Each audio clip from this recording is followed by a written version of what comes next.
Welcome to day 3 of our leadership panel, which are being conducted parallel to the India Tourism Mart 2021 virtual. Thank you everyone for having joined us all over from around the world over the past 2 days of our fantastic 11 panel discussions we've had so far. As you've noticed, for each of the panels, we have brought in one aspect of tourism, which is very critical to the industry. And we brought in the best voices of the industry, supplemented by some of the tourism leaders from the government. The whole point was, as you have all seen, is to build a narrative between the government and the industry to take the industry forward. In line with the same, today we have yet another absolutely scintillating session, and this one is on hospitality, very focused on that. And the session primarily is how to such a critical time right now, and how does the CFO balance the expectation of the shareholder or the shareholders versus the expectation of all the stakeholders who are in and around him. And we have the top of the line panel from India, and they would be sharing their thoughts for the benefit of all our viewers. So I will step back now, and I will request each of our panelists to self-introduce, because I don't think I can do justice to introducing them. And so I will start with Lady Akhila, and then we'll go in alphabetical order.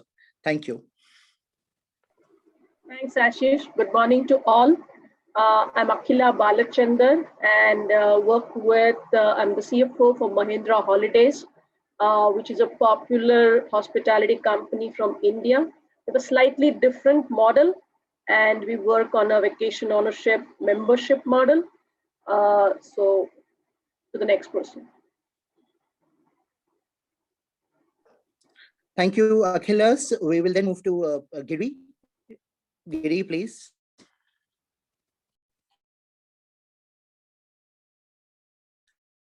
Sorry, I think I turned to yourself, Giri. Yeah, I'm sorry about this. Yeah. Sorry.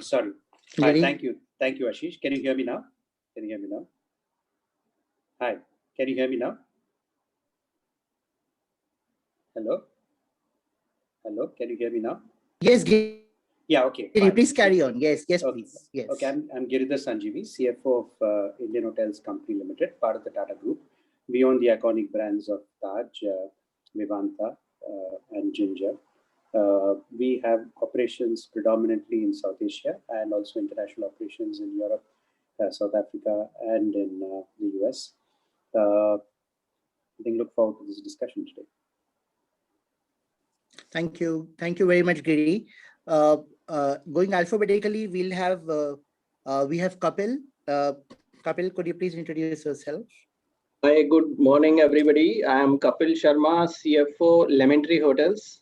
As you know, Lemon Tree is relatively a new chain, and it started its operation in 2004. So I have been part of this group from 2004 itself. And when it opened the first hotel, a small hotel of 49 rooms, and I have been part of this journey from one hotel with 49 rooms to now 83 hotels across India with 8,300 rooms and growing more and reaching around 12,000 in near future, and have been part of various phases of this growth, including the private equity, the fueling the rapid expansion of the group, and getting it listed, and handling various situations, as you know, in between the global financial crisis and now a very challenging situation which every one of us are going through. So I believe we'll have a very meaningful and fruitful discussion on this subject today. Thank you. Thank you, Kapil. Very kind of you. Thank you. We'll have alphabetically. We'll have Kalol, who is the CFO of Oberoi's. He's trying to join in sometime. He has a prior commitment, and I hope he'll be able to join in. We move on to we move to Jagdish. Jagdish, please. Thank you. Hi, good morning, everybody across the globe. I am Jagdish Singh. I am the CFO for ITC Hotels, which is part of the larger ITC company, which is the large conglomerate, well-diversified company, largely into FMCG business, but we are part of that large group. We manage across 4 brands, about 106 hotels, about 10,000 rooms. And we had an exciting growth story since last couple of years.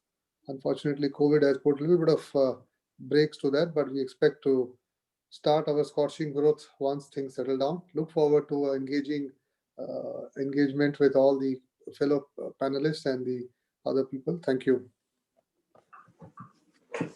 Thank you, Jagdish, for your wishes. And we move on to Rajiv. Rajiv, please. Good morning. I'm Rajiv Nevar. Having spent almost 2 decades in hospitality, 17 years with the great Taj, and 3 years with a very good Raja group. My last role was the ED and CFO for Chalet Hotels. Interestingly, I've shifted my base, both industry as well as the country. But as they say, once a hotelier, always a hotelier. So I thank Ashish for having invited me to be a part of this August panel and share my views in my personal capacity. Thank you. Thank you, Rajiv. Thank you so very much. And as I said, I've been completely incompetent to have spoken about any of them. And thank you so much for sharing your profiles. We move on to the most critical question, and this is a question for all of you. And I would request again, we'll now go in the reverse order. We have gone through an absolutely unprecedented time of the worst time of the century for hospitality, if I might say. And yet the dichotomy is that hospitality is the most asset-intensive business in tourism, if you don't take airlines. So I'm sure you have had your challenge of managing the whole fixed cost profile during such uncertain revenue times. So I would like each of you to share a 2-minute thought on what did you do and how are you continuing to balance that, since the revenue sustainability hasn't yet come in. So Rajiv, we'll go backwards from you so that we go in the reverse order now. A quick 2 minutes, your experience and what did you do for the benefit of all our viewers and any learnings that they can take away. So I'll be sharing my experience from a general understanding of what we have done and also what some of my peers have done. And we have been sharing notes across this over the months. So the traditional thing was that the hotel industry is a very fixed cost based industry, which is almost 65% fixed and 35% variable. I think that belief was radically changed during this COVID period or pandemic period, where there was an opportunity that was realized that almost 30 to 35% of the 65% fixed cost could actually be translated and converted into variable. And this is something which was a mindset. The mindset had to be challenged, and the mindset got challenged and it became variable. As a result of which the fixed cost base in the industry went down from almost 65% to a 30-35%. And that I think was a very positive shift. And that is what is clearly being reflected. If you see the results of most of the hospitality companies that are coming out, it is clearly being reflected, and this phenomenal work done by all the industry, all the players here. I just want to share that there is too much of focus on the cost here. But if I want to give one example, and I used to want to use an example of metamorphosis. Metamorphosis, as we all understand, is an evolution of a caterpillar to a butterfly. And I want to just shift the focus a little bit from a cost to revenue, because I think that's also where the focus needs to be. And there are 2 key learnings from this metamorphosis. See, a caterpillar is generally rooted to a location. Whereas if you look at a butterfly, it moves from one garden to another garden, one flower to another flower. Conventionally, a hotel has been rooted to a location, and it has been serving the guests well at its location, not at the guest premises. However, the conventional hospitality mindset has always been that the guest can be best served at its premises and not otherwise. But times are changing. The conventional mindset needs to be radically changed, because the guests expect these services to be received at his or her preferred location and not always the hotel premises. And though we can see a shift in this direction, I still don't see a radical shift in this direction. And in my example, what I'm trying to say is that could the caterpillar would have evolved into a butterfly through incremental measures? Answer is never. So it has to have a radical and a quantum leap. And I think the hospital industry has been working on the cost and has done a lot of effort on the cost, but now the radical leap has to be on the revenue side.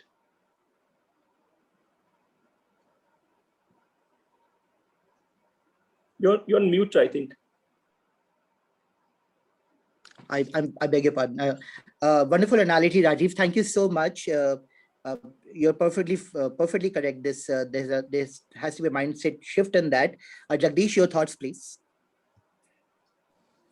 Yeah, I think, unprecedented realization in the end of March that suddenly you are in a business where there's no cash flows coming in because there were no customers. Suddenly, all the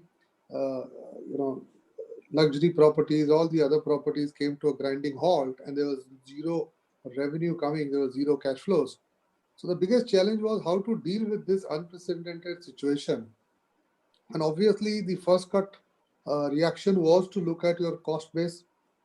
Hotel industry is a very high fixed cost base, as Rajiv has mentioned. 65 to 70% are fixed costs that we have been operating as an industry. And also it operates with a very high operating leverage. And therefore, the question was how to look at it.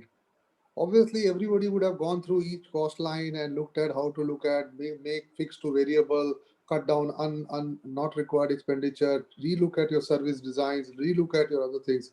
But there were two aspects which really challenged everybody. And one of the challenge was the people cost. Now, even in if you look at the fixed cost, substantial part of that is people cost. We are used to operating at a particular level of operations. Now, in a situation when the entire economy and not only an industry is impacted, how do you deal with the softer issue of dealing with people, whether to reduce the numbers, to cut down the salaries? That was one big ethical dilemma and most emotional aspect of this transition. At least I have personally experienced how to deal with this human issue. And we had to handle this human issue with a lot of dignity, with a lot of care, with a lot of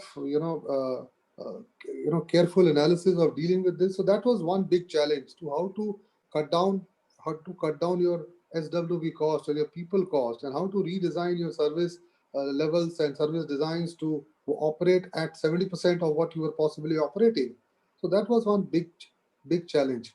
The second part of the cost was, while we were looking at reducing cost, looking at managing cost, the challenge was that COVID itself brought some new costs. COVID as a process or as an issue itself brought additional costs. So how do you balance these additional costs?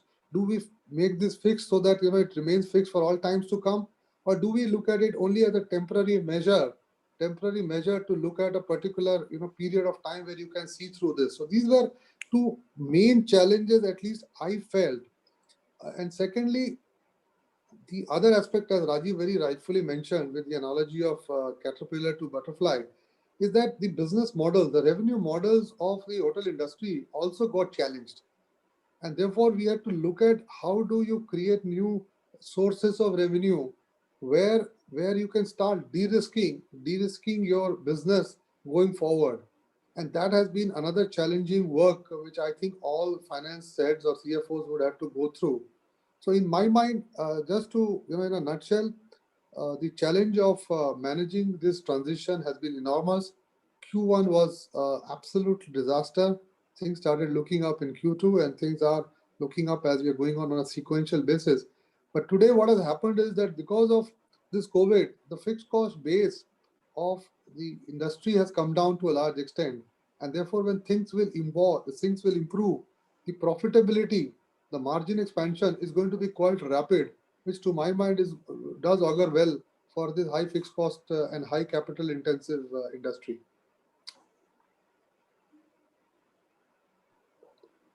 Ashish, you're on mute, yeah.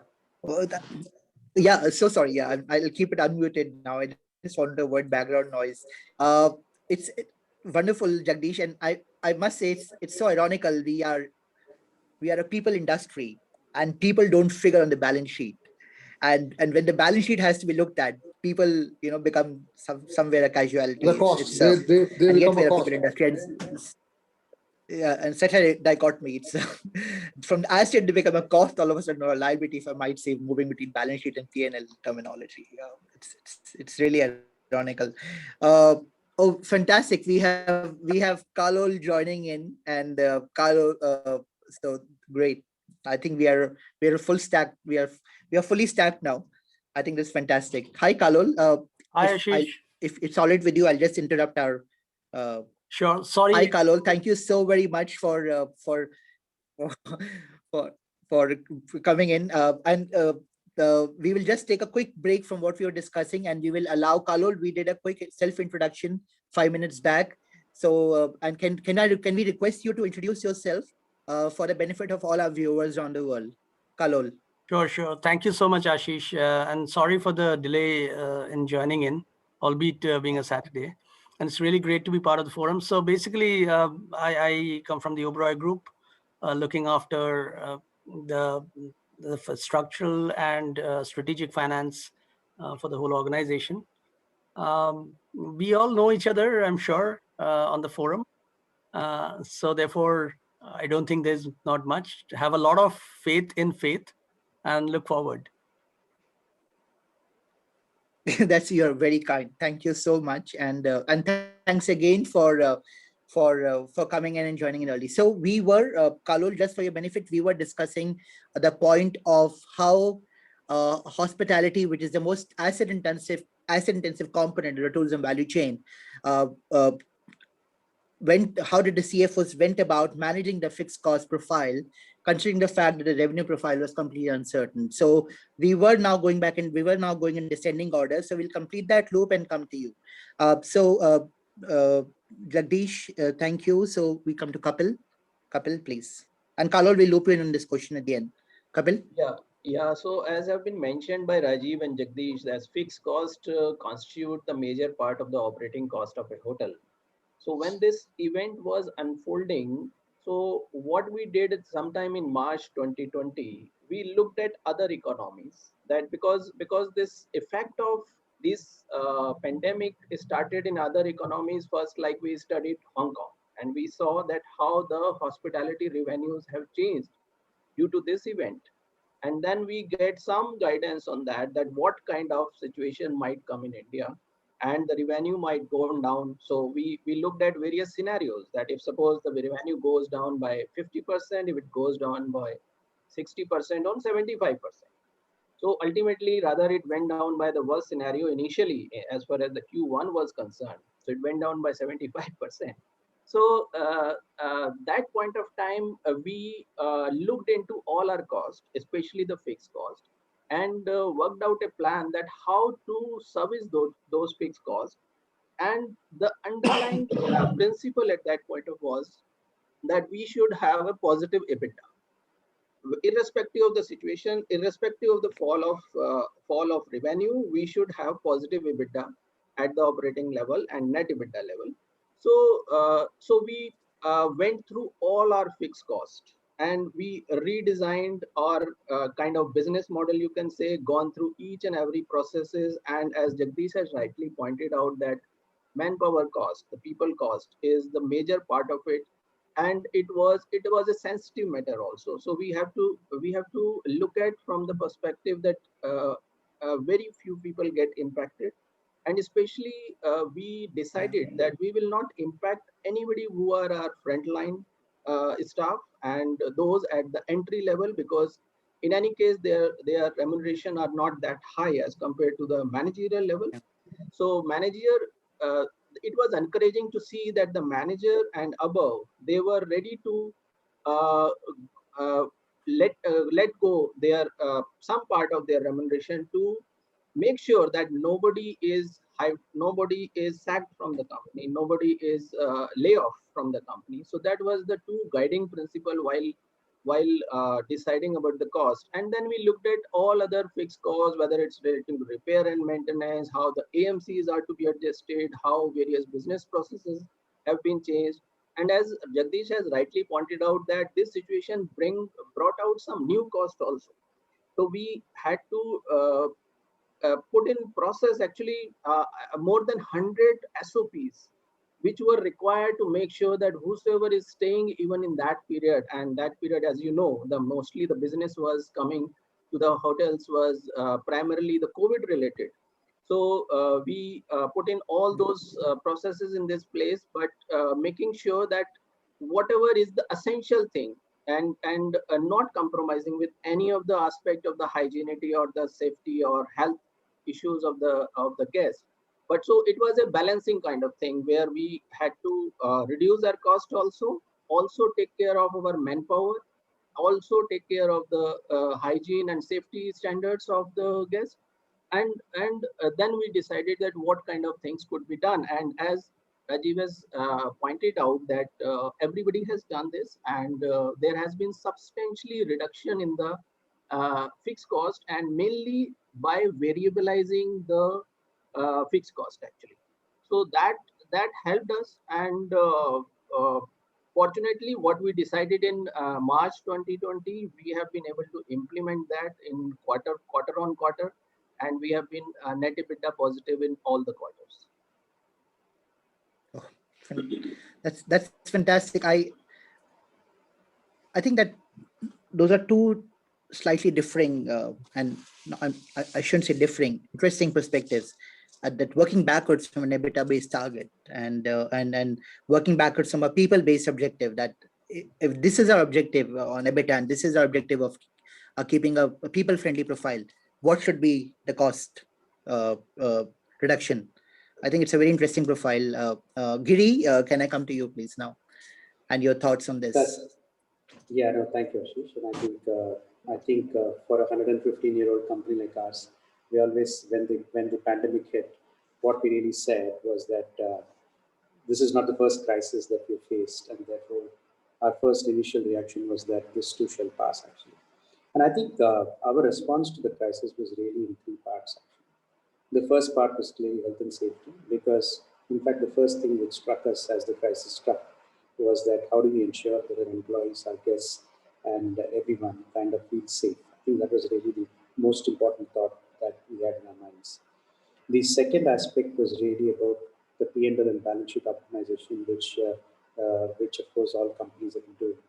And the third aspect is really the advocacy with the government in terms of helping the government and influencing the government in terms of thinking about the industry and how they could support actually. So these were really the three aspects. So I think, so beyond the health and safety aspects, which I think, which extended not just to our employees and staff, but also extended to providing humanitarian support to doctors and nurses across different hotels, and also supply of food. I think what we did was that on the P&L and balance sheet, I think what had happened before the pandemic, about a couple of years earlier, we had embarked on a journey of growth called the Aspiration 22. We kind of paused it when the pandemic struck, and we got into what we called as a reset mode actually. And the reset mode, of course, was a very important mode for us because we felt that we had to reset everything. And as my colleagues earlier have said, we have to metamorphosize, as Rajiv said. And what are the elements of the reset? The elements of the reset were really 5: RESET. R for revenue measures, which meant that we had to look for new revenue measures. And boy, did we find it in terms of, for a 115-year-old company to suddenly go digital and launch an app to sort of supply home deliver food from restaurants, which today in the last 6 months, 5-6 months, has done more than 45 crores of business, is just an example of what can happen when a crisis hits actually. So I think we did find new revenue sources, and in the first 9 months, we almost found 1/3 of our top line came from absolutely new revenue sources. I think that is number one. Number two was E, which is the E part of the reset, which is all about operational excellence. And I think what we had to ensure was reaching the operational excellence in a number of different ways, whether it was retraining people, redefining service standards, health and safety, bringing down costs, and the whole works in terms of operational excellence was really the second part of it. The S part of the reset was really about spend optimization, where we looked at, as my colleagues have said, how do you make fixed costs variable? This is one golden chance in terms of modifying and resetting the cost base. So what are the different things that we should do? And I think we were able to kind of bring down fixed costs substantially. And the challenge is, how do we sustain it? Clearly, there have been short-term wins. There have been some long-term wins. I think the question as we look forward is that how do you sustain the long-term wins in terms of spend optimization? The fourth part of the reset, which was effective asset management, which is to ensure that how do we sort of work with owners, how do you make sure their assets are sweated, how do you look at monetizations, and so all of those became part of the effective asset management. And finally, it was thrift and financial prudence, which is all about managing the balance sheet in terms of debt levels and servicing, etc. And I think as we kind of look through it, this has been the focus for us. And now, as the recovery has happened, we are now shifting gears from a reset to what we're calling as resurgence in terms of how do we sort of capitalize on what we have done and build on it for resurgence actually. And one interesting thing which has kind of struck us as we kind of responded to the pandemic was that the trust, and I think it's amazing to see the trust that we have had kind of looked at. And one of the metrics that we look at is that how do we compare with the other listed hotel companies in India? I think it's very interesting to see that for the first 9 months of the current financial year, which is April to December, in the prior year, we were probably about 100, we were probably somewhat trailing. But that is to say, the rest of the listed entities were about 110% of our top line, which means the sum of all the listed entities were more than us by about 10%. In this financial year, we are greater than the other listed entities by about 15-20%, because I think what we have really seen come across is the trust actually, where people have written to us saying that I'm happy that I'm staying in a hotel, my children are staying in a hotel. So I think that's another very big thing which has come up. I think trust is kind of redefined. So our response has been multifold in terms of, as I said, health and safety, reset initiatives. The policy and advocacy was a very big thing. I think through the Hotel Association of India, Faith, and others, we have clearly worked a lot in terms of telling the government the importance of this industry. And if this industry traditionally contributes 10% of the GDP, significant employment, significant tax collection, and if GDP growth has to come back, this industry has to kick in. So we have kind of played a significant part working with the other hotel companies in terms of seeking to influence the industry. So these have been some of the key elements of how we have responded to the pandemic.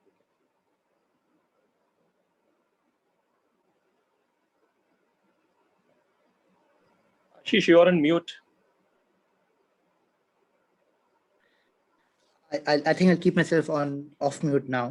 Reset to resurgence, amazing, Giri. Thanks for that phased movement that you have shared. I think some of the competitive set that you benchmarked are probably here as well, that you referred to. Absolutely. All right. Thank you so much. Akhila, can we have your thoughts on this, please?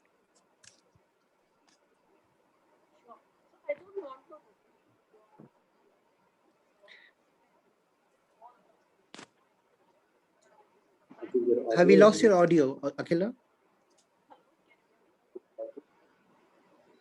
Akhila, I think we've lost your audio. I can hear you well. No, would you like to log in again or I don't know, we can hear you, but very, very dimly. Just give me 1 minute. Yeah, this is fine. This is fine. Hello, can you hear me now? Yes. Hello? Yes. Perfect. That's Thank better. you. Carry on.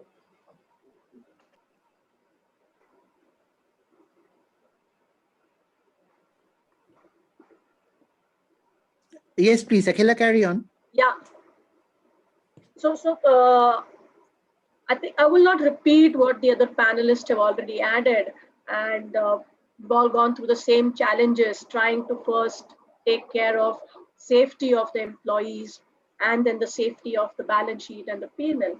But one additional point which I think we have focused on was trying to see, can we accelerate the digitization process internally and also the consumer facing digitization process.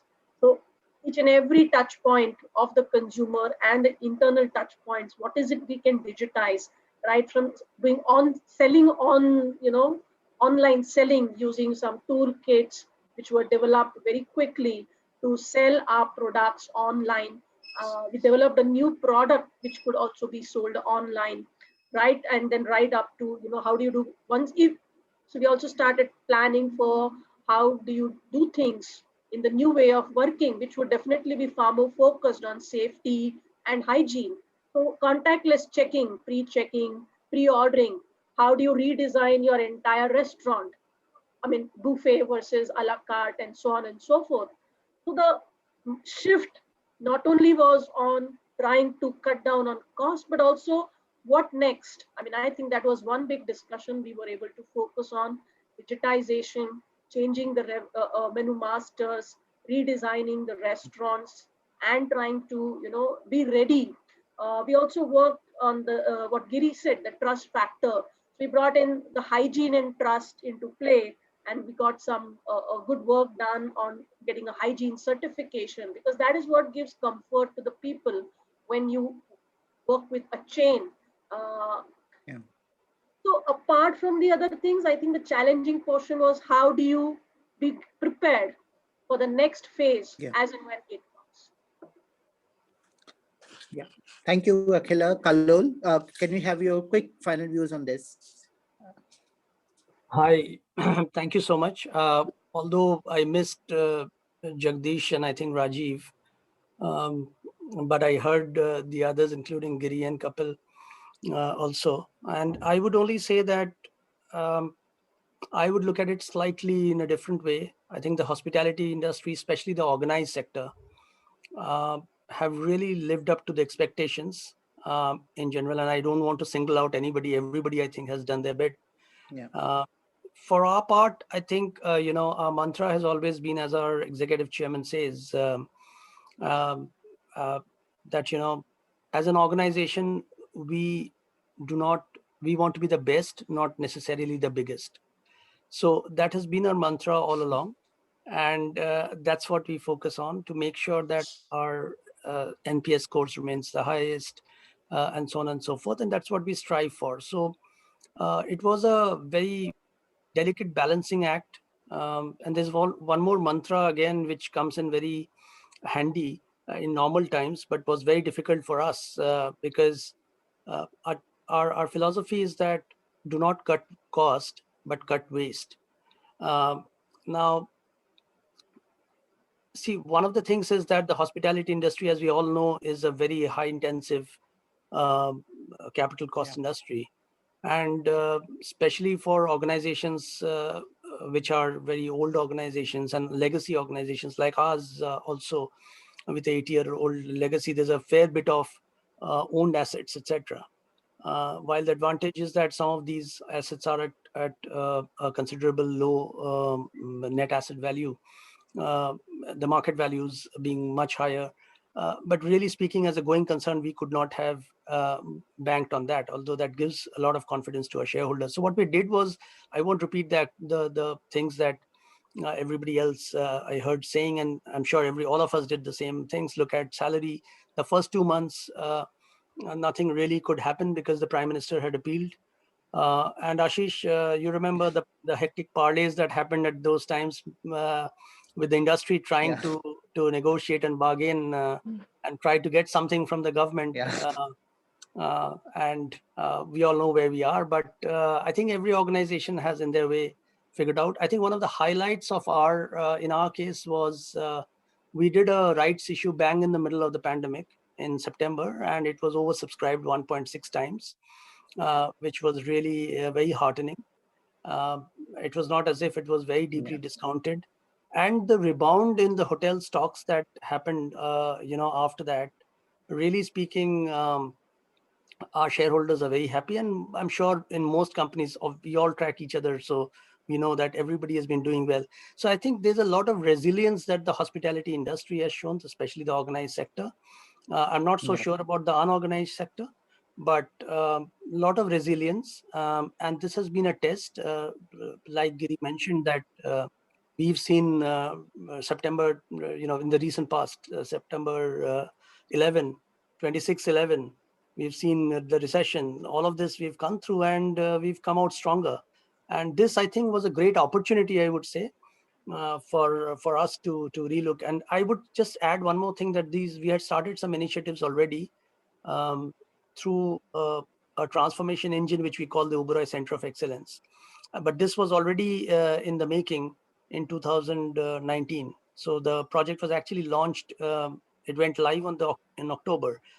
Therefore, I think one of the good things, apart from the trust of our customers, etc., what has happened was we were immediately able to transform ourselves and start working. I mean, it's really remarkable as to how mankind and humanity, the agility that is available. And like many other industries, I think we have also been able to transform almost overnight and ensure that everything remains uninterrupted.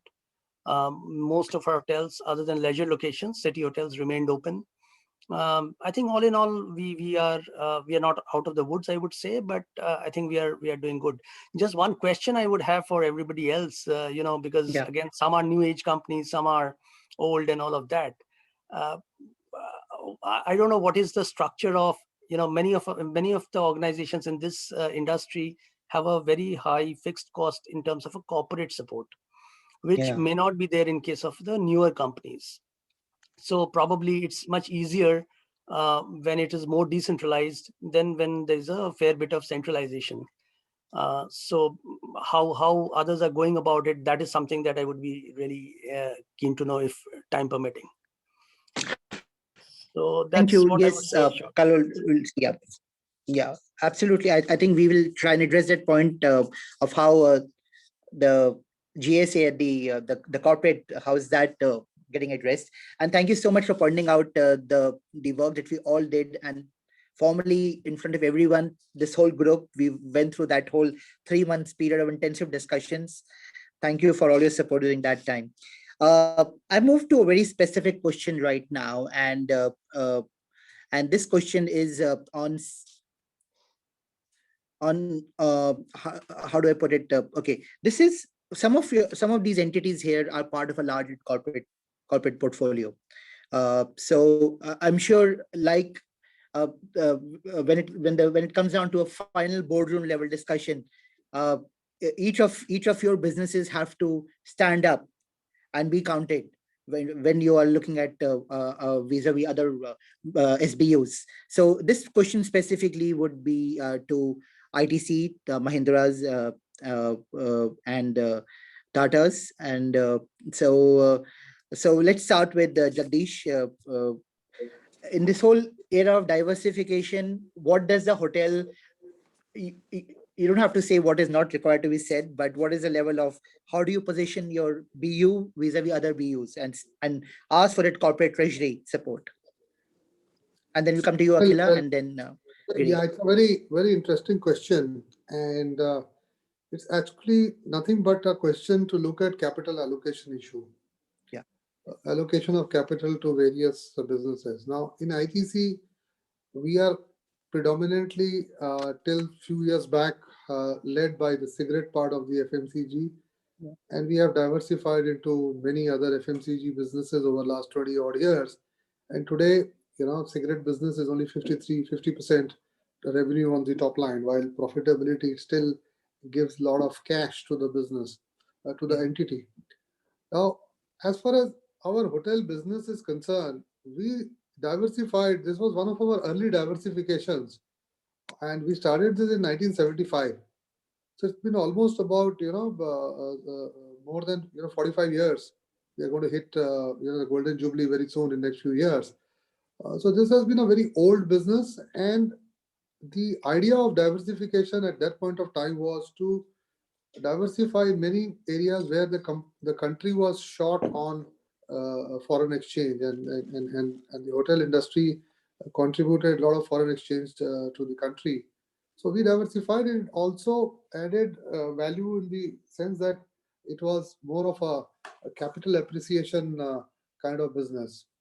However, over the years, I think we have established a fairly good chain, fairly scaled up, fairly large chain with 100 odd properties, as I mentioned, and we have fairly good scale to operate independently. And the business has multiple shades of benefit for the organization. One of the key benefits is that it supports our food business to a large extent because of the expertise of F&B that we have gained over multiple years, and therefore these insights give us a lot of strategic value to our other foods business. That is one part of it. Secondly, the asset value certainly remains, and the valuations, definitely looks at the value that this business is going to bring. Now, the question that always happens is that this is a low ROC business. Hotel industry is a low ROC business, and it's a very, very long-term business. Now, even if when I look at my portfolio of my properties, if I look at the first generation property, if I look at ITC Moria, definitely, it's been in existence for more than 40, 45 years, and therefore the real long-term benefit has come, and the kind of value it has created and the kind of ROCs it generates is very good. But when I look at some of my new properties, certainly, we have also had a very, I would say, investment-led growth over the last few years to reach the scale before we could get into the managed side of the business. So these newer properties are not giving that much of ROC, and then at a consolidated level, if you really look at it, it's a low ROC business. But the benefit of being part of ITC is that we didn't have any liquidity issue. Like, Kallol mentioned that they had to do rights issue. Giri would have also raised a lot of capital during this period, I know.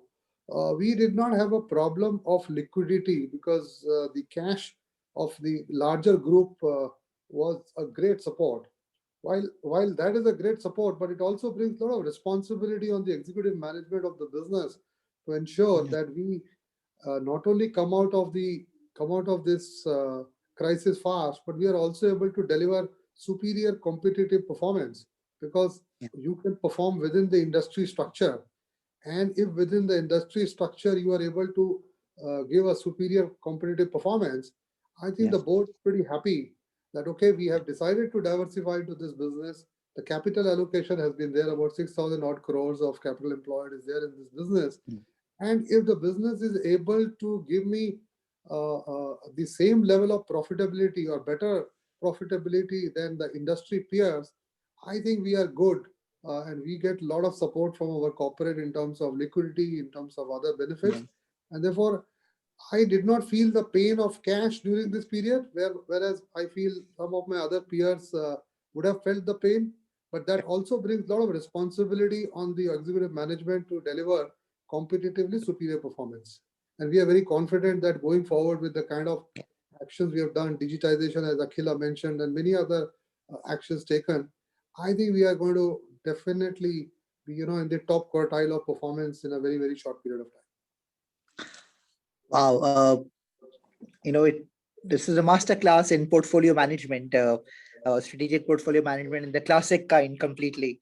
And what a portfolio, and I'm sure the challenge on your team would be so high. You have the absolutely fast moving cigarette business in one end, and long asset profile of hospitality on the other end. Akhila, you're part of a group which is ranging from automobiles, IT, hospitality. Now, the challenge would be enormous there, maintaining a share of voice at the BU level. Please, can you share your thoughts? Yeah. So, yes, we are part of a fairly large group, as you rightly said, automotives, IT, and whatnot. But fortunately for us, we are a separate listed company. So to that extent, we are managed by an independent board. Of course, the board has got representatives from the parent company. We also have fairly strong independent directors. And therefore, even if we had a liquidity issue, we really don't today get direct financial support from the parent company. If at all we need something, we may possibly have to go the rights issue or the market route. But fortunately for us, liquidity is not a challenge.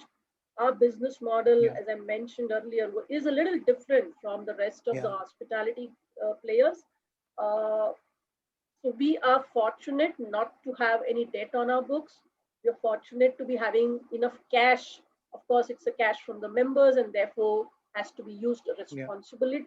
But given these tiring times, the focus had been on absolute cash conservation. And this is, all of us did, like we all pointed out, all the right things that needed to be done. Also worked on how do you reset for the next phase. So given all these, and obviously everyone including the parent companies, were doing the same thing for their respective businesses. But it's good to be part of a large group. Let me explain a bit. we had smaller focus groups. For example, finance had a small focus group to focus on liquidity and treasury issues. There was some guidance given, and how do you manage liquidity, what to do, what not to do. The HR teams had their own smaller groups, which could then guide them on what to actions to take on people, because ultimately a group as large as Mahindra's with multiple employees across multiple regions, you want to be aware as to if there is any major issue coming up anywhere, and how do you deal, how do you support employees. Similarly, across various functions, smaller focus groups were formed, which helps us, like you have an industry forum, if you have an internal forum where you can get good support, that then helps, because all of us were going through the same challenges. It's always nice to hear from the other person what they are doing, pick up their learnings, and then try and see, can you implement that in your own function and your own business rather. So I look at it more as an advantage being part of a larger group. Even if you are small, you still have a voice, because that's something all of us, and I think the groups are, the group that I belong to is fairly accommodative of all the voices that we want to raise. So in my mind, it has been more a benefit, helps take the buffer of any stress that we all went through, and know that yes, there is something that one can look forward and work to. But liquidity definitely was not a challenge, but multiple other challenges definitely were there. Yes, I must admit, and I apologize for the fact that I should have adapted my question to you better. That yes, you are also a listed entity in your own right. So, so part of a larger group, the resource is not a criteria, but it's a very interesting point. We've always seen a corporate portfolio where one says that the corporate is a bank, but here is the corporate has become a mentor with so many shared practices and shared resource, and like Jagdish mentioned earlier, there are synergies of a different kind. With food business, you have synergies in functional excellence. I think this is a very, very critical part.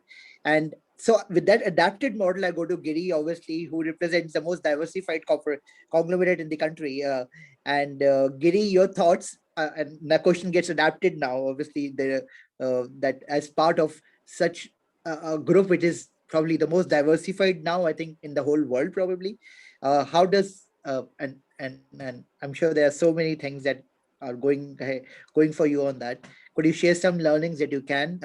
And also your audio was a bit low last time. Maybe if you can just speak more into the mic, if possible. Thanks. Okay. No, I think as Akila said, we are an independent listed company, and I think from a financial perspective, we do operate fairly independently. I think the group is as much a shareholder as anybody else. I think, but very, very supportive.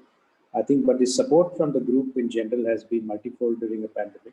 So number one, for instance, we clearly adopt the values of the group, and when we kind of began with the health and safety work and the kind of support that we started doing to the society through our Taj Public Service Welfare Trust, I think we had contributions not just from our employees but from several group companies. So I think that comes through naturally in terms of how people rally around. I think that's number one.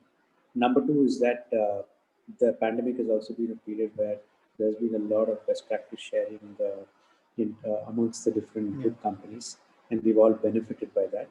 Third is that in terms of some of the sectors like airlines, where we also participate, and I think that there's been a lot of symbiotic partnerships which allow us to work together in servicing our customers better. I think that's the third thing I would say. And I think the board is, I think the chairman of the group is clearly our chairman, and therefore his guiding voice in terms of how do we deal with the crisis is always there. So I would say that, I think very blessed to be part of the group. It's clearly amongst probably the oldest company in the group, other than Tata Steel. And hence, I think a very important part of the group and very, very supportive to us in terms of the different aspects of our operation is what I would say. Yes, lovely, absolutely, Giri, and it's absolutely in evidence completely. I move on to my next question, and this one is on business model, and interestingly, business models of all of us are very different here. So I'll start with Kapil now, and so the question is very specific to each of you. Kapil, you're one of the probably first movers in your entity in a very different kind of an asset profile, a different kind of a hospitality profile, which is not asset driven but more management driven. Share with us the learnings that your entity had, and what are the learnings to everybody in adopting a very different profile and in monetizing it by getting listed. Kapil? Yeah, sure. So if I just take you back a little bit, say times around 2002. So if you look at that point of time, Indian hospitality industry was having major supplies in the upscale and upper upscale luxury segment. And there was almost an absence of good quality organized chain operating in 3-star, 4-star, 2-star category. And then we had after a big gap in between, we had small standalone properties, which were lodges, inns, guest houses, some hotels, not as a chain, but standalone properties were there. So when we came in as a player in the hospitality industry, we tried to fill the gap in between. And we felt at that point of time that Indian middle class is underserved because of the absence of those kind of properties, those kind of products which should be there for their usage, because middle class travelers, whether they are business traveler or individual travelers, they want value for money, and they have certain different parameter as compared to the people or the guests who are using the luxury or upper upscale products. So we started with that idea in mind. But initially, what we felt is that there were hardly any assets available in that space to manage. So initially, we went asset heavy, and we started building our own hotels, developed our own brands. We started with Lemon Tree Hotels brand, then we went into Lemon Tree Premier, Red Fox, and now we have 7 brands actually. And now recently launched another brand called Aurica. So initial development in our growth stage was through asset heavy route, and we invested in major properties, especially at the business locations. Our target customer at that point of time when we started was the business traveler. And that's why you would see the initial portfolio consist of assets which are at the business locations.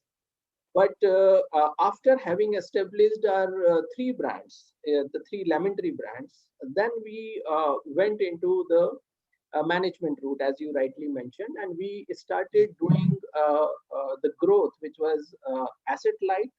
And we went into formation of a company which is a subsidiary of Lemon Tree, doing the management of the third-party properties. Then we formed also as a part of asset light approach. We formed a joint venture with Dutch pension fund. Started shifting our properties from there to the joint venture. So to get asset light means getting into from 100% ownership to say 60% ownership, and still keeping the control over the asset. So this has been the strategy, our strategy over a period of time.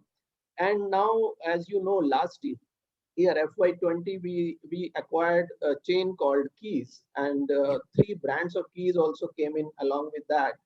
And now we have 7 brands to say. So now going forward, our focus, as you have just mentioned, are on the management part, which is the asset light growth, because we have already covered more and more micro markets as far as our owned and leased portfolio is concerned. And going forward, our strategy is to go asset light and get into more on the monetization of our brands, which we have built over a period of time, and expand our portfolio in the management and the lease space. So that's from the business model perspective, as far as Lemon Tree is concerned. And as you know, we are operating in the mid-market, and the upscale brand is Aurica. So we have launched the first property, Aurica Udaipur, and now another hotel under Aurica brand is under construction at Mumbai International Airport. So this is how we have planned as far as our space and the business model is concerned. Thank you, Kapil. It's fantastic. Absolutely a classical case of how to expand horizontally and then vertically in asset light. Kalol, completely the other end now, and I request your thoughts. As you rightly mentioned, specialization versus scale, and you stand for completely being specialized in the upper end. So we know you dabbled initially with mid market. Can you tell us your thoughts on that and the decision of staying in the top niche bracket? Yeah, thanks, Ashish. Yeah, well, not really mid market, because if you see, we have two brands as of now. One is, of course, the Oberoi brand, which is exclusive, and Trident is slightly higher. We call it upscale. So if one was luxury, then the other would be upscale to upper upscale. Even within the Trident brand, if you see the leisure properties of, let's say, uh, Jaipur or Udaipur is very different from a Trident Gurgaon or a Trident Hyderabad. And it's probably on the higher end of upscale. So our journey over the last 8 or 9 decades has been quite phenomenal. We have had all kinds of experience, but the common thread across all of this is that we want to remain the epitome of luxury and excellence in our services. And which is why we feel that from our point of view, from our organizational point of view, a cookie cutter approach really does not help us. And with due respect to all other hospitality companies of the world, just that our focus is different, which is why there is negligible number of properties which we have really bought in the market. There is majority, I mean, the vast majority of your properties are completely built from scratch. Even if they are managed, we have a technical assistance that is provided by the project development team, and so on and so forth. So it has its, plus we have land banks available, which we are really going or looking at in exploiting further. I think a couple of things that where we are looking at is there is no real intention to really go in a mass route. But we do appreciate that hospitality as an industry is very susceptible to a lot of risks. That has been coming up every 5 or 7 years. And I keep saying in every forum that I think the so-called upturn in hospitality is long due. While we wait for that upturn to happen, and it may well be, my own hypothesis is that like last year, whatever we budgeted in February was a complete washout in the year. It may just be the reverse in this year or the next year, where we are being conservative in budgeting, etc. But we might well see a V-shaped recovery. So that's one. But the other thing that we realize is that as an asset class, probably it is better to look at various other options of diversification in terms of real estate management, whether it's commercial, whether it's retail, or whether it's something else. I think that is something where you can still maintain the niche of a luxury brand and yet be able to expand. So we have various options on the table. And I did mention about the rights issue, etc. But I must also clarify that our company's objective is to keep the balance sheet very healthy. Apart from, of course, assessing if our investors have sufficient confidence in us, and which we were happy to see that they do have. But the point is that this rights issue, even if we would have not done this rights issue, we would have still not been really in a very difficult position with cash. That would not have been the case. In fact, our debt equity ratio is 0.2. So therefore, we want to keep a healthy balance sheet so that we don't have to really get, but we are open. We are more nimble-footed than what we were probably a couple of decades back. In fact, we are engaging with investors, analysts, etc., more than what we used to do before. And of course, we continue to remain as part of the hospitality industry. I think a last point that I would add here is that while all of this is happening, while we all have our own respective business models, I think at the end of the day, what is important is, as an industry, and we all know the demands that we've had from the government and from other places. We're happy to share that Maharashtra actually was the first one to recognize and give industry status. Similar things would actually help, because today we have a very meager share of the international traveler as a country. And I think all brands represented on this forum are responsible in a way. And I know Faith is doing great work now in terms of trying to bring about tourism, or maybe promote tourism in a more robust way. And if there's anything that all of us can do together, apart from our associations through HAI and through Faith, I think that would be a great thing for our industry as a whole. Thank you. Thank you, Giri. I'm sorry. Can we just hold you on for a minute? And he's dropped out. Okay. So sorry, Giri had to drop out. So we'll come to Akhila. Akhila, you have a completely different kind of a business model profile. Share with us, and it's very unique. The whole business model, and you moved from hotels to hospitality and hotels to tourism-driven hospitality. Share with us, how does it all work, and how did you monetize the whole thing and that whole concept? Sure. So a couple of differences in our business model. We do not have any business hotels. We are 100% leisure hospitality, and all our properties are resorts, and most of them in fairly places which are close to nature. So from a business perspective compared to the rest, that would be the first big differentiator in terms of positioning itself, because we have completely leisure hospitality assets. And therefore our assets are all spread, and in terms of the model, well, as you know, we sell memberships, and therefore what we have is something where you can become a member for 25 years and then holiday with us for 1 week over the 25 years. We also have a product for 10 years for people who are 50 and above. And recently we launched something called GoZest, which is a 3-year product. So we are more catering to the family holiday kind of a spectrum, hardly focus on the business traveler, the conferences, the MICE. So this, I think, has also helped us in this particular period. And because when the people wanted to start holidaying, I think the first beneficiaries have been the leisure properties. Most of the leisure properties today are people having their resorts full. This was also, as I said, one more thing is that therefore we don't have any debt.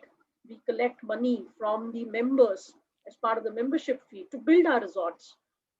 It's a unique model, a very differentiated model. Our room sizes are, multiple things that I can talk. There are businesses from a model perspective.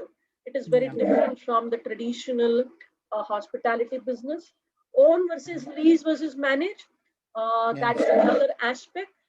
We typically own today 60-65% of our assets. The rest would be on long-term leases, and very few where we do tie-ups, inventory tie-ups.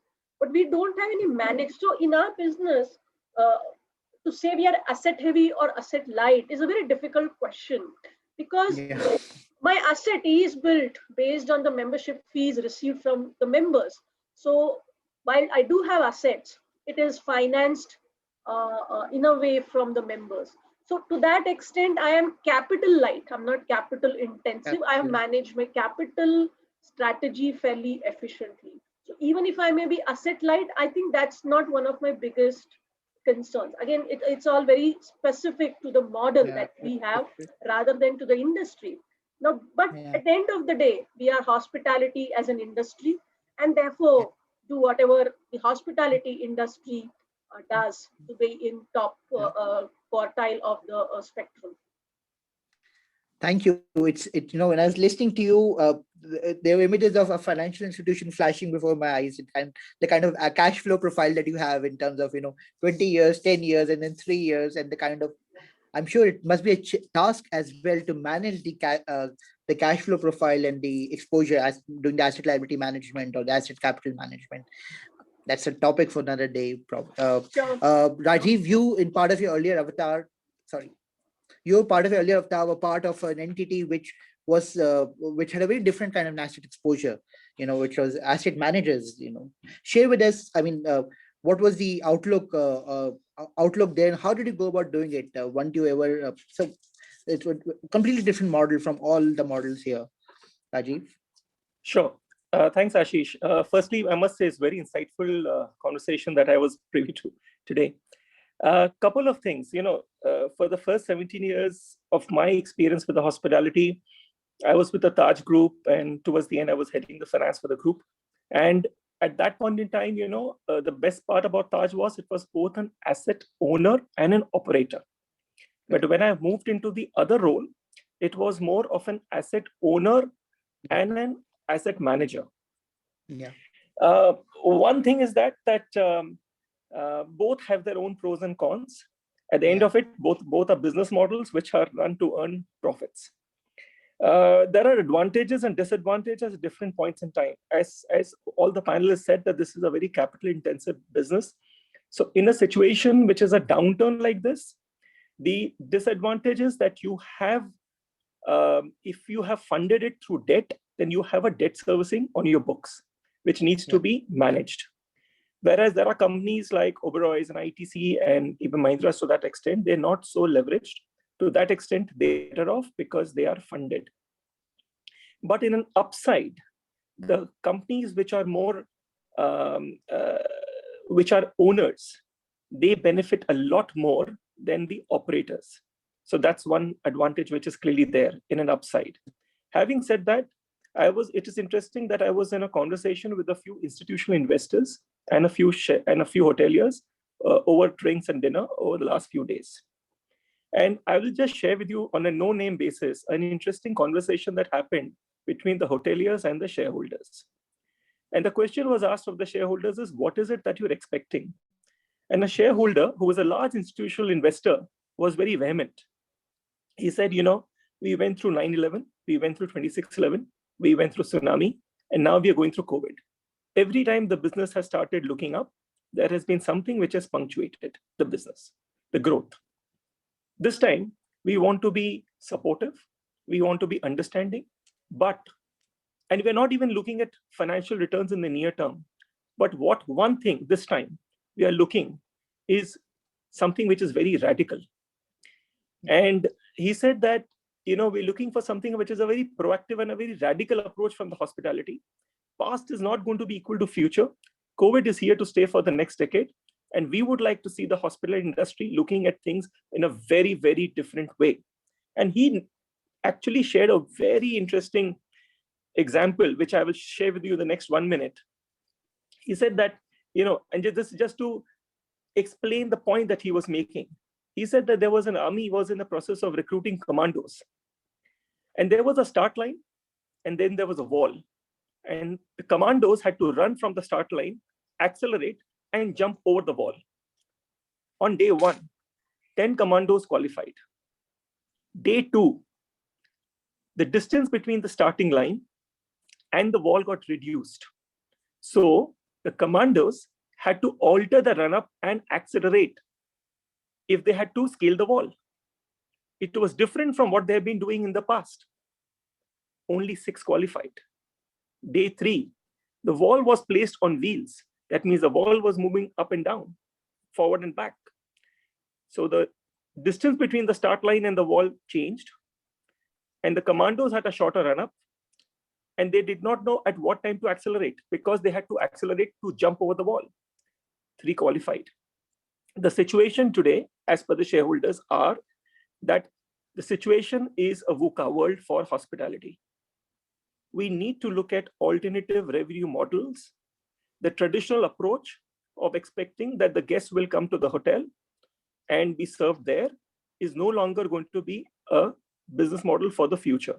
We need to increasingly see how, A, we need to look at reaching the guest at their locations, and B, as Kalol also very rightly mentioned, hotel is an asset class which is capable of alternative use.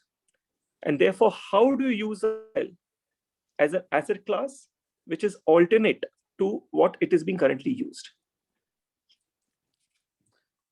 Thank you, Rajiv. And I am so very tempted to continue, but I think we've run out of time completely. But can I ask one question to everyone?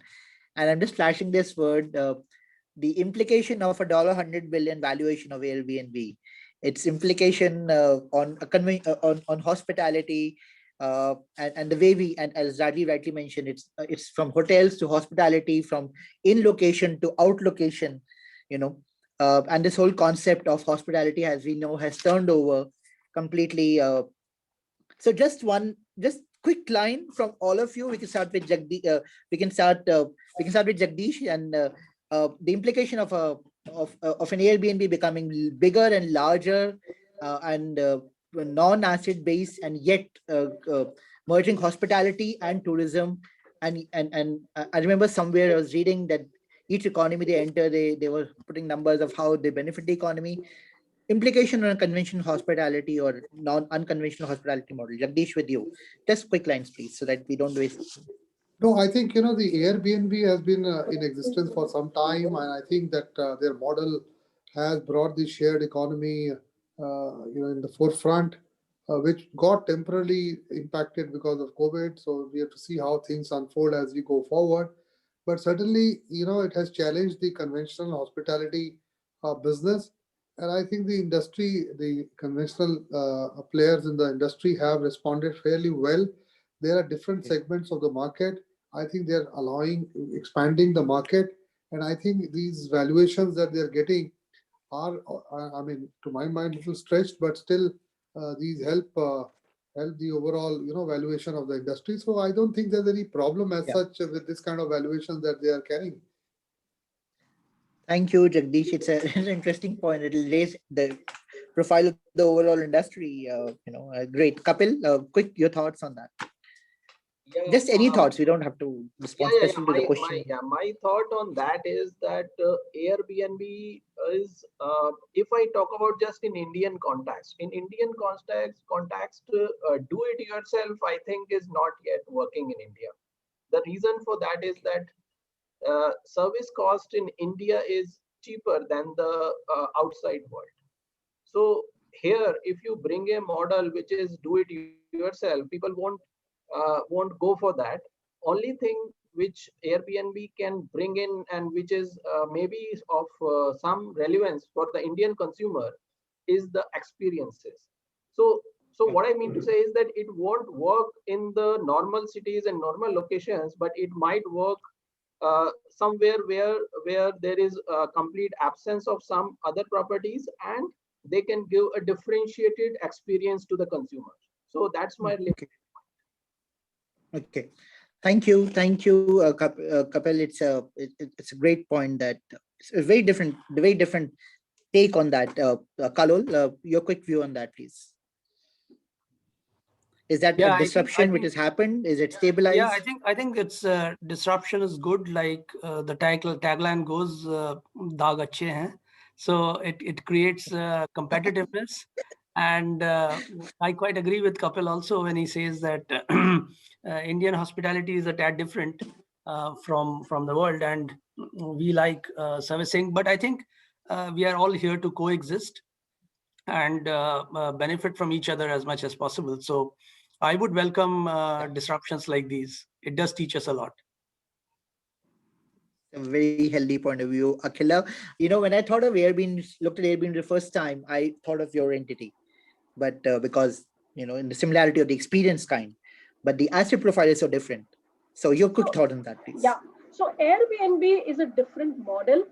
And like we have so many models in hospitality, what we have really pushed everyone hard is to think what are the newer models that can still evolve. I resonate a lot with Rajiv when he says the metamorphosis, newer models. today there are a lot of pop-up restaurants which are coming up. I mean, I'm sure pandemic has put them into halt, but I think once this is a little done with, a concept of pop-up restaurants, whether in malls, whether in your own limited gated communities and so on and so forth. So Airbnb, I'm not wanting to look at the valuation. I'm saying the model.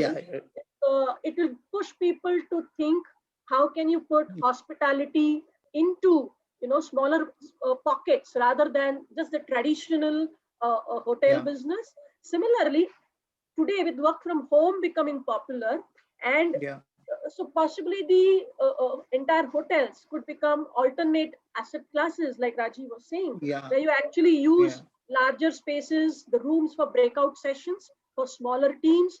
So yes, things will change. The pandemic, business models like Uber, Airbnb will make us think more, and the people who are agile and can adapt faster are the ones who are going to thrive. And obviously that will be what will drive valuations. Correct, obviously, correct. Rajiv, we'll ask your quick word on that. Sure. I think Akhila almost read my mind. So just to add to that, conventional hospitality, in my mind, will continue to be challenged. And it has to reinvent itself. It cannot continue in its existing avatar. And the new business, because it used to largely survive on mice, large formats, and these kind of things, which is not going to be happening going forward. So you will have small format businesses. You need to have new arrangements, ecosystems in place of unbundling the asset ownership and the hospitality services. So Airbnb is a disruptor, but please don't look Airbnb in the current avatar. Airbnb is going to evolve in the standards and in the way it is going. Don't assume that this is a full stop. This is just a comma for them. And once it grows, it will be a huge, huge challenge for the conventional hospitality business. So they watch out. They need to watch out. And time is still good to correct the strategy. I'm so very tempted to stretch this, but I don't want to disrespect anyone's time. So I will sum up, and I want to sum up also so much, but I'll just sum up in 2 lines. I think it's time, and this is just my sum up. I think it's time to do a complete zero-based rethinking of what we consider hotel as. I think it's the whole concept of design of a hotel needs to be moved to a concept of redesign of hospitality. Be it in terms of ownership profile, be it in terms of asset management, be it in terms of cash flow management, be it in terms of guest profile, be it in terms of experiences in versus out. I think I think the next generation of hospitality is staring at us right in the face, and as all of you have mentioned, competition is good, and I think, very frankly, I think it's a very good line to say, but when it becomes, I think it will not be very far, because before that, branded competition takes over other concepts as well. I think so. It's a time for complete redesign of hotel to hospitality management, rethinking service design, asset design, ownership profile, cash flow management, experiences. Thank you so very much for your time. I'm indeed indebted to all of you for taking out such valuable time.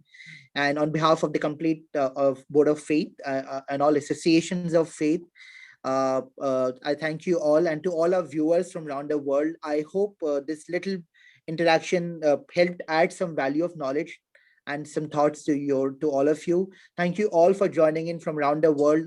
If you haven't, or who are just joining in, please feel free to look at the archive as and when it gets put up. And thanks a lot for all of your time. Namaste, and thank you very much to all our viewers. And please join into the next session the moment it comes up. Thank you. Namaste. Thank you. Thank you. Thank you so much. Thanks a lot. Thank you.